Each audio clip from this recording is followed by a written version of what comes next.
If you're a beginner and you're currently hyperfixated on pottery, or if you're someone who's been doing pottery for a while and you're just feeling bored with what you've been making and you need some inspiration, then this video is gonna be for you. Today I'm gonna talk to you about 10 plus 2 bonus ways that you can make or decorate pottery that are not the usual stuff that you can learn in a pottery class. So let's get into it. So the first way that you can kind of zhuzh up your pottery is by marbling.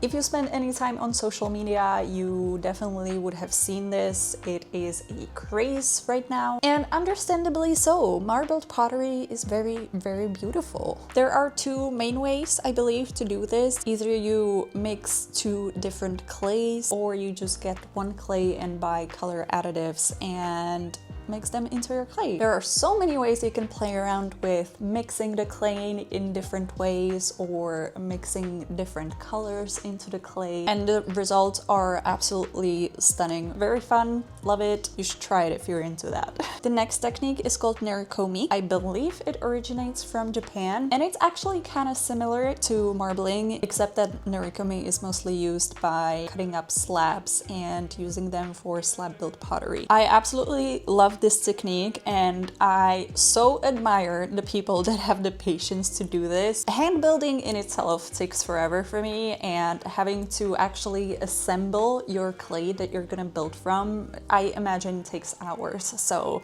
these people are just absolutely remarkable, and there are some absolutely stunning designs that you can create with this technique. I saw someone here on YouTube create a pattern that was in the shape of cherry blossoms, which is crazy. So pretty much anything you can think of that you can do with polymer clay, you can probably do with Nerikomi. And again, you can mix different clays or just use color additives to give it that color you desire. Absolutely stunning. If I'm ever super bored and I have so much time on my hands, I am gonna try it out. The next technique is slip trailing. Slip trailing is a great way to add some texture to your piece. I've seen people do it using like a little dropper tool to create little dots. I've seen people do like drip mugs or just kind of smearing slip on a piece to give it texture. Again, so many possibilities with this one. I've seen someone do this flower pattern using slip, and I think it is absolutely stunning. And it's probably really easy to do as well, because literally all you need is slip for this. The next technique is my current obsession, and it's called Sgraffito. This one isn't super unique, it's been around for ages, but it is an oldie but a goodie. I've been playing around with Sgraffito, making these plant pots and also these butter dishes. It is such a satisfying technique. The way that you can achieve it is by using either underglaze or a colored slip or an ungo to paint on your surface, and then you basically just carve into that surface, revealing the color underneath. If you're feeling super freaky, you can also use multiple colors in your Sgraffito, or like paint a design on and then carve it out later on. I love Sgraffito anywhere, whether it's on a building or on pottery. I'm just like,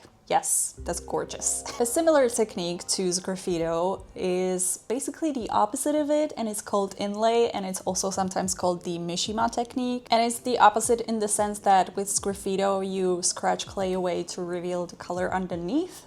But with Inlay, you first scratch away the clay and then you add the color into the scratched part. Again, you can use different underglaze colors for this. Let's say that you have a black underglaze, you carve into that, and then on top of it, you basically inlay red underglaze into the carved out bits. If you want to combine multiple colors, the easiest way to do this probably is to paint your piece, wax the entirety of your piece, carve it out, and then do the second round or third round or whatever of underglaze, because the wax is essentially gonna repel the underglaze on the parts that are not carved out. Again, absolutely stunning, 10 out of 10, love it. I mean, I love everything on this list because I love pottery. The next technique on the list is water etching. This one is also a really, really fun one. Water etching is also a way to kind of create a different texture on your piece. There are again, multiple ways to achieve this. I've seen people use wax, I've seen people using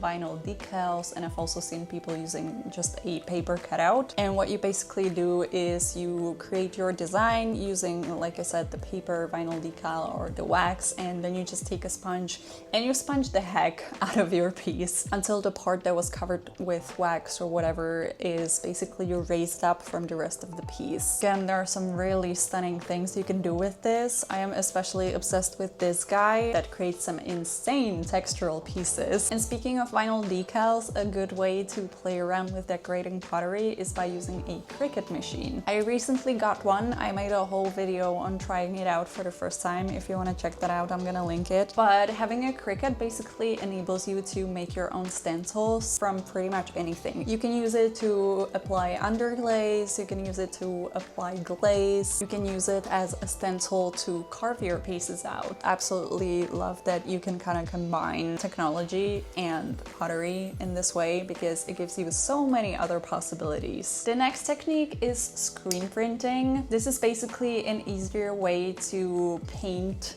designs onto pottery pieces. It's especially useful for more intricate designs that can be, you know, more complicated to draw, or if you just don't really know how to draw, like myself for example, then screen printing can be a great option. There is this account on Instagram and they basically create these silk screen stencils that you can either buy or you can even make your own if you're feeling super adventurous. The process seems a little bit complicated for me, but if you've got time on your hands and this is what you're passionate about, I'm sure that it can be a great project to try out. A lot of the times these stencils are also reusable, so you can use them over and over again. And if you need like multiples of the same design on the same piece, for example, you can also pre-make underglaze transfers like in this video over here. Or you can just bulk create them in advance and then just use them up so that you don't have to use the stencil over and over again. If you do want to try this technique out, I feel it's important to point out that you should probably use a thickening agent for your underglaze. I'm gonna link one in the description. Using a thickening agent basically prevents your underglaze from smearing and is probably also a little bit easier to apply to your piece. The next technique combines two hobbies, and that is pottery and Linocut. I've seen this creator create Linocut stamps that they use to either create texture on their pottery pieces, or they use the stamps with underglazes to basically just print stuff onto pottery. Again, super gorgeous, super beautiful. It seems also really satisfying carving out the designs on the lino block, so definitely want to try this out. The next technique is kind of two techniques meshed together and is basically using some kind of a resist to create designs on your clay. So it can either be vinyl resist, which basically means that you're using vinyl tape to create designs on your pottery pieces. Some of these videos are so satisfying to watch. It is incredible. Again, you can use this with glaze, underglaze, and besides using tape, you can also use wax resist for pretty much the exact same thing, except that, you know, you can make slightly different designs with this. I'm gonna show you also some examples of some pieces that I've made. It's really fun doing this also. It's really satisfying whenever you dip a piece that has some wax resist on it into glaze and then you take it out and it just doesn't adhere. It's just, oh,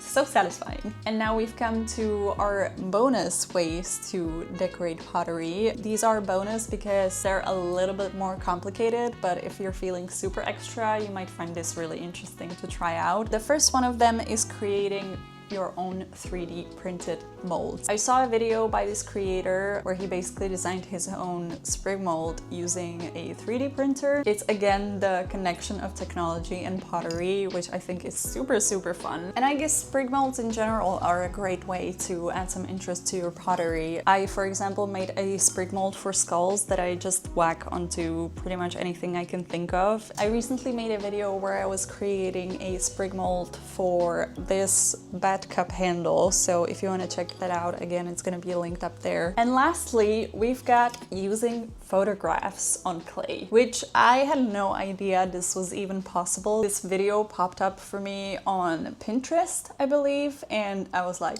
wow, this is incredible. The results are really, really cool. This could be especially nice to try out if you want to, for example, put a photo of your loved one onto a mug or something. I know there are ways to do that via a third party, but there's something special about doing it yourself personally for someone else. And that's all of our fun pottery techniques. Let me know if any of these surprised you. Let me know which one you're most excited to try out. If you enjoyed this video, please give it a like and also consider subscribing so that we can talk more about pottery. Thank you so much for watching. I hope you're feeling very inspired after this video, and I'll see you here next time. Bye!